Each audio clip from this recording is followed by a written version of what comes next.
Welcome on my YouTube channel Compteria.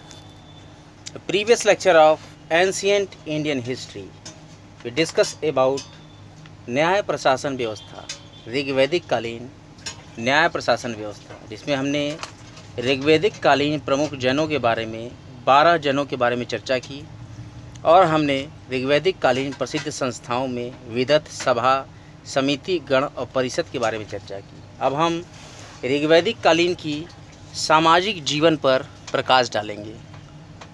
कॉम्टेरिया channel को कृपया subscribe कर दिया करें और वीडियो के कमेंट बॉक्स में कमेंट ज़रूर किया कीजिए कि आपको ये लेक्चर्स एंशिएंट इंडियन हिस्ट्री कैसे लगते हैं। आइए प्रारंभ करते हैं। सामाजिक जीवन। ऋग्वैदिक काल की सबसे छोटी इकाई गृह या कुल थी। गृह का प्रमुख गृहपति एवं कुल का प्रमुख कुलपति कहलाता था। इसका प्रमुख परिवार का मुखिया अथवा पिता होता था। शुनः, शेप, ऋजास्व एवं दिवालिये जुआरी के दृष्टांतों से स्पष्ट हो जाता है कि परिवार में पुरुष मुखिए का पूर्ण नियंत्रण था। ऋग्वैदिक कालीन परिवार संयुक्त परिवार था। नाना, दादा, नाती, पोते आदि सभी के लिए एक ही शब्द नप्त्री का प्रयोग होता था। इससे पता चलता है कि वे सभी एक साथ रहते थे। ऋग्वेद काल में विवाह एक पवित्र संस्कार माना जाता था। वर वधू को सम्मिलित रूप से अर्घ कहा जाता था। ऋग्वेद में जायदस्तम अर्थात पत्नी ही गृह है कहकर उसके महत्व को स्वीकार किया गया है। कन्या की विदाई के समय जो उपहार एवं द्रव्य दिए जाते थे उसे वहतु कहा जाता था। ऋग्वैदिक काल में 2 प्रकार के अंतर्वर्णीय विवाह होते थे। पहला है अनुलोम विवाह। इसमें पुरुष उच्च वर्ण का तथा कन्या निम्न वर्ण की होती थी। दूसरा है प्रतिलोम विवाह। इसमें पुरुष निम्न वर्ण का तथा कन्या उच्च वर्ण की होती थी। जैसे एक ब्राह्मण विभद का विवाह राजकन्या कमधु से हुआ तथा महर्षि शुक्राचार्य की कन्या देवयानी का विवाह राजपुत्र ययाति से हुआ। ऋग्वैदिक काल में स्त्रियों की दशा पर प्रकाश डालते हुए ऋग्वैदिक समाज यद्यपि पुरुष प्रधान था, लेकिन स्त्रियों की दशा काफ़ी अच्छी थी। कन्याओं का उपनयन संस्कार होता था, जिसके कारण वे भी पुरुषों की तरह शिक्षा प्राप्त करती थी। लोपामुद्रा, इसके साथ ही साथ घोषा, सिक्ता, विश्ववारा, अपाला, निवावरी आदि विदेशी स्त्रियों ने ऋग्वेद की बहुत सी ऋचाओं की रचना की। ऋग्वैदिक काल में स्त्रियां सभा और विदत में भाग लेती थीं। स्त्रियों में पुनर्विवाह, नियोग प्रथा एवं बहुपति विवाह का प्रचलन था। नियोग प्रथा से उत्पन्न संतान क्षेत्रज कहलाती थी। उसका विवाह वयस्क होने पर ही होता था। जो कन्याएं जीवन भर कुंवारी रहती थी उन्हें अमाजू कहा जाता था। आधुनिक काल की अनेक कुरीतियों जैसे दहेज प्रथा, पर्दा प्रथा, सती प्रथा आदि का उल्लेख नहीं मिलता है। इस समय उन्हें केवल संपत्ति का अधिकार प्राप्त नहीं था। वर्ण व्यवस्था की चर्चा करें तो ऋग्वेद के 10वें मंडल के पुरुष सूक्त में वर्ण व्यवस्था का पहली बार उल्लेख मिलता है, जिसमें एक विराट पुरुष के मुख से ब्राह्मण, भुजा से राजन्य, जंघा से वैश्य और पैर से शूद्र की उत्पत्ति दिखाई गई। इस प्रकार शूद्र शब्द पहली बार पुरुष सूक्त में ही प्राप्त होता है। ऋग्वैदिक काल में वर्ण व्यवस्था की उत्पत्ति होती है। वर्ण शब्द के 2 अर्थ हैं, वर्ण करना या चुनना तथा रंग। ऋग्वेद के 9वें मंडल में एक व्यक्ति कहता है कि मैं कवि हूँ, मेरा पिता वैद्य है, मेरी माँ आटा पीसने वाली है। इस तरह अलग अलग कार्य करते हुए भी हम लोग साथ साथ रहते हैं। वशिष्ठ ब्राह्मण थे, उनकी माता उर्वशी अप्सरा थी और पिता मित्रवरु क्षत्रिय थे। इस प्रकार कर्म के आधार पर वर्ण विभाजन का उल्लेख है।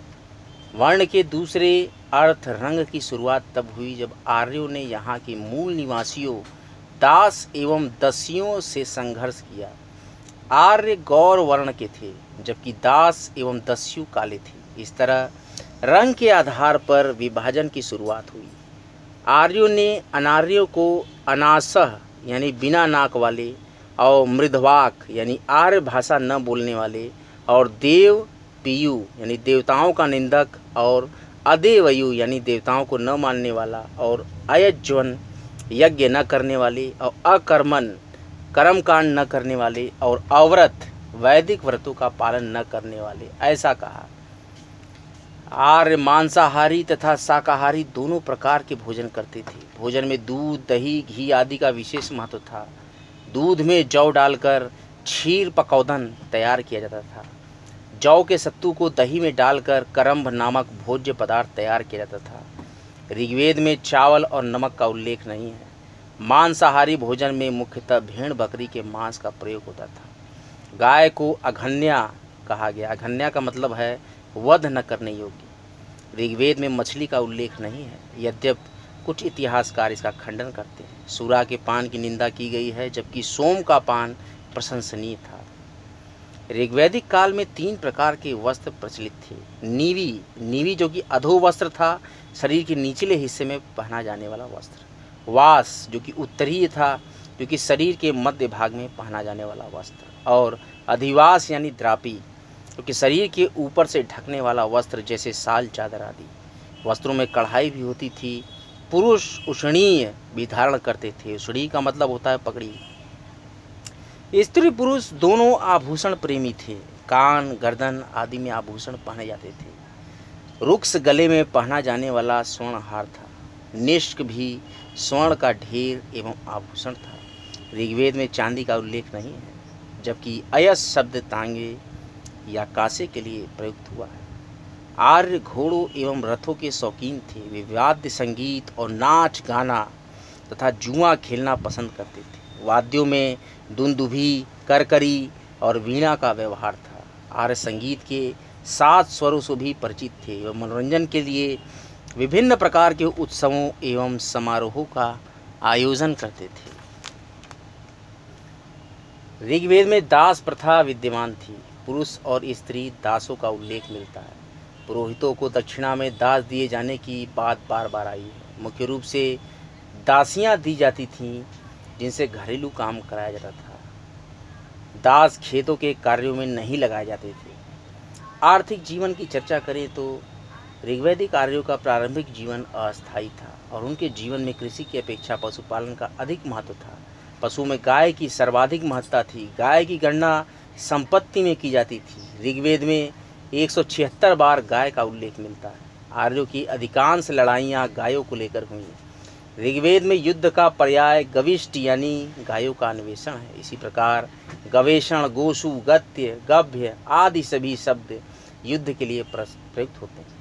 गाय को अघन्या यानी न मारने योग्य, अष्टकर्णी, छेदे हुए कर्ण वाली, कान वाली या जिसके कान पर 8 का निशान है, आदि नामों से भी पुकारा गया।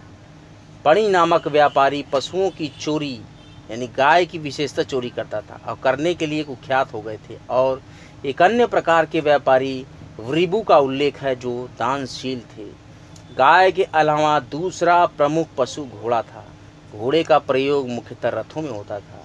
ऋग्वेद में बैल, भैंस, भैंसा, भेड़, बकरी, उष्ट्र तथा सरामा नामक एक पवित्र कुतिया का उल्लेख है। सिंधु सभ्यता के विपरीत ऋग्वेद में बाघ और हाथी का उल्लेख नहीं है। ऋग्वेद में पशुचारण की तुलना में कृषि का स्थान गौण था। ऋग्वेद के कुल 10,462 श्लोकों में केवल 24 में ही कृषि का उल्लेख है। कृषि में महत्व के 3 शब्द संहिता के मूल भाग में प्राप्त हैं। ऊर्ध्वर धान्य एवं वपंती। चर्षिणी शब्द का प्रयोग कृषि या कृष्टि हेतु किया गया है। जुते हुए खेत को क्षेत्र एवं उपजाऊ भूमि को उर्वरा कहते थे। भूमि खेतों में विभक्त थी, जिनके बीच में जमीनों की पट्टियां खेल्य होती थीं। खेल्य शब्द का प्रयोग परती, ऊसर आदि भूमियों में भी किया गया है। हाल से बनी हुई नालियों का कूड़ को सीता कहा जाता था। हल के लिए लांगल एवं बैल के लिए वृक्ष शब्द मिलता है, जबकि हलवाहे को कीवास कहा गया है। ऋग्वेद में एक ही अनाज यव या जौ का उल्लेख है। खाद को शाकम अथवा करीस कहते थे, जबकि खलिहान को खल कहा जाता था। सिंचाई के लिए 2 प्रकार के जलों का उपयोग किया जाता था, स्वयंजया वर्षा, तालाब, हृद आदि का पानी, और खनित्रमा खोद करके निकाला गया पानी, जैसे कुएं या अवट से। ऋग्वेद के 10वें मंडल में खेती प्रक्रिया का वर्णन मिलता है। फसल हंसिया, दात्री या सीढ़ी द्वारा काटा जाता था। अनाज प्राप्त करने के लिए शुर्प या सूप और तितऊ यानी चलनी का प्रयोग किया जाता था। अनाज नापने के बर्तन को उर्दर कहा जाता था। आज का लेक्चर यहीं तक। काउंटेरिया पर नित्य निरंतर मध्यकालीन भारतीय इतिहास एवं प्राचीन भारतीय इतिहास के बहुत ही रोमांचक लेक्चर्स की सीरीज चल रही है। इसी क्रम में मैंने आज आपको प्राचीन भारतीय इतिहास के बहुत ही रोमांचक ऋग्वैदिक सभ्यता के जीवन के बारे में चर्चा की। आगे भी निरंतर ऋग्वैदिक सभ्यता के और भी प्राचीन इतिहास के लेक्चर्स निरंतर बने रहेंगे। लेक्चर्स का बराबर लाभ लेते रहें। काउंटेरिया यूट्यूब पर पूर्णतः निःशुल्क है। काउंटेरिया का एकमात्र उद्देश्य है सभी पढ़ें, सभी बढ़ें। पढ़ते रहिए, बढ़ते रहिए। हर एक काउंटेरिया चैनल का श्रोता एक वृक्ष लगाने का संकल्प लेगा और प्रकृति को हरा भरा और ऑक्सीजन युक्त बनाएगा। काउंटेरिया आपसे एक वृक्ष लगाने का संकल्प मांगता है। वैक्सीनेशन जरूर से कराएं। डेल्टा वेरिएंट की दस्तक 6 राज्यों में सुनाई दे रही है, तो कृपया वैक्सीनेशन जरूर से कराएं। काउंटेरिया पर नित्य निरंतर बने रहें। वीडियो को ज़्यादा से ज़्यादा शेयर करें। वीडियो की डिस्क्रिप्शन लिंक से इम्पोर्टेंट PDF डाउनलोड करना न भूलें। काउंटेरिया लेक्चर्स देखने के लिए आपका बहुत बहुत धन्यवाद। हर हर महादेव।